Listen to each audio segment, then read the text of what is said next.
আসসালামু আলাইকুম ওয়া রাহমাতুল্লাহি ওয়া বারাকাতুহু। আমার বউর হাতের রান্না মানে প্রতিদিনের রান্না। আজকে হবে পিনাকশি শাক টুনা ফিশ দিয়ে, সেটাই দেখাবো আজকে আপনাদেরকে। আপনারাও দেখবেন। জানি দেখলে সবার এই জিহ্বায় পানি চলে আসবে, কারণ আমি যে করতেছি আমারই জিহ্বায় পানি চলে আসতেছে, কারণ আমার অনেক ফেভারিট একটা শাক পিনাকশি শাক। বিশেষ করে পিনাকশি শাকটা আপনার টুনা ফিশ দিয়ে পাক করলে অনেক টেস্টি হয়। সেজন্য যখনই আমরা পাক করি, ঠিক কীভাবে পাক করি সেটাই দেখাচ্ছি আর কি। বাজার থেকে নিয়ে আসলাম পিনাকশি, যদিও আজকে কোনো প্ল্যান ছিল না, একেবারে ফ্রেশ ছিল। আমি তো তাকাই দেখলাম ওকে খুবই ফ্রেশ। তখন সে বলতেছে, কিরে দেখতেছিস কেন, আমাকে নিবি না? চিন্তা করলাম নিয়ে নেই। সে যখন জিজ্ঞেস করিয়ে ফেললো, তাই নিয়ে আসলাম বাসায়। ও দেখে বলে, পিনাকশি নিয়ে আসছো? চলো ঠিক আছে, এখনই ফাঁকায় ফেলে, সময় যখন হাতে আসে আসো যাই।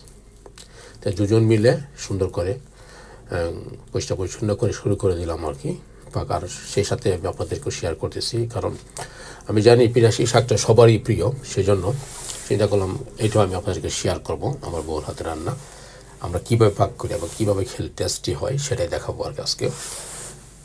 সবাই তো কম বেশ পাক করতে জানেন, কিন্তু অনেকে অনেক কিছু মনে করেন যে, সবারই মনে করেন এক্সাম্পল মনে করেন আপনি অনেক কিছু পাকাইতে পারেন, তার মধ্যে সব কিছু টেস্ট হয় না। কয়েকটা জিনিস খুব ভালো টেস্ট হয়, আপনার হাতে খুব ভালো হয়। তারপর আমার আমার বউয়ের হাতে রান্নার মেঝে এটা একটা আপনার পিনাকশি শাক, সেটাও খুব টেস্টি হয়, খুবই ভালো হয় আর কি।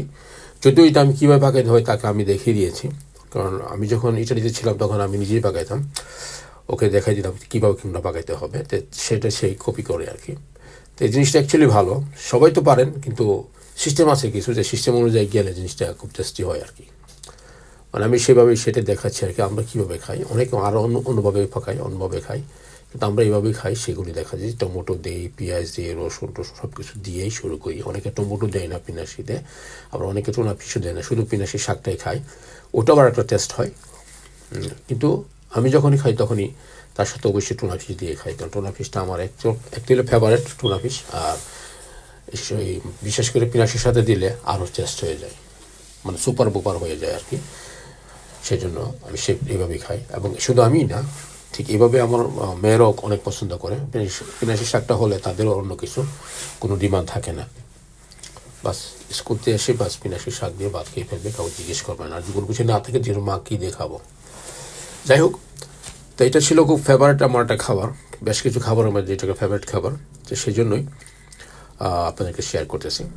শুধু আমার নয়, এটা সবারই, আমার যেমন হয় সবাই এটা পছন্দ করেন আপনারা। যাই হোক, সব পেলে পাকা হচ্ছে, আপনারা একটু নজর দিয়ে দেখুন কীভাবে কী হচ্ছে।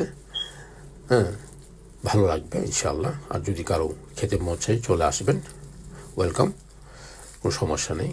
খাওয়ার উপরে আমি কখনো কারো আপত্তি করি না। যখন খুশি চলে আসবেন ইনশাআল্লাহ। যার রিজিক আছে, যার কপালে যতটুকু আছে ততটুকু পাবেন, চলে আসবেন। যা সেটা ফোন করবেন, আর কিছু না। যাই হোক, মোটামুটি হয়ে গেল আমার পাক, বেশ কিছু এগিয়ে আসলাম, আর সামনে কিছুক্ষণ পরে আমরা নামিয়ে ফেলবো। তো মোটামুটি বেশ সুন্দর হলো পাক, খারাপ না, ভালোই হচ্ছে। মোটামুটি একটা গন্ধ পাচ্ছি, মোটামুটি যেমন মনে করেন একটা পাক হইতে গেলে কমপ্লিট হওয়ার আগে এটাকে সুন্দর একটা স্মেল বেরোয়, তাই না? সেই গন্ধটা পাচ্ছি, খুবই টেস্টি হবে। আর হবেই নাই কেন, যেহেতু আমি এখানে প্রেজেন্ট আছি, বউ পাকাইতেছে, আমি থাকছি বউর সাথে, অবশ্যই এটা ভালো হবে এবং হওয়া দরকার। কি বলেন আপনারা? আপনাদের কি মনে হয় আমি কি কোনো রং কথা বলতেছি? আমি জানি রং বলতেছি না, অ্যাকচুয়ালি এটা ঠিক বলছেন। অনেকেই মানে যখন বউ পাক করে, বউর সাথে থাকলে সে জায়গার মধ্যে একটা ভালোবাসার ব্যাপার স্যাপার আছে। হ্যাঁ, বউ আবার জিজ্ঞেস করবে এটাই দিব না ওটা দিব, যদিও সে সব কিছু জানে, তারপর একটা জিজ্ঞেস করবে, যে জিনিসটা কিন্তু অনেক মজা লাগে। আর তখন দুজনে মিলে যখন একটা কিছু পাক করতে যায়, তখন সেই জিনিসটার মধ্যে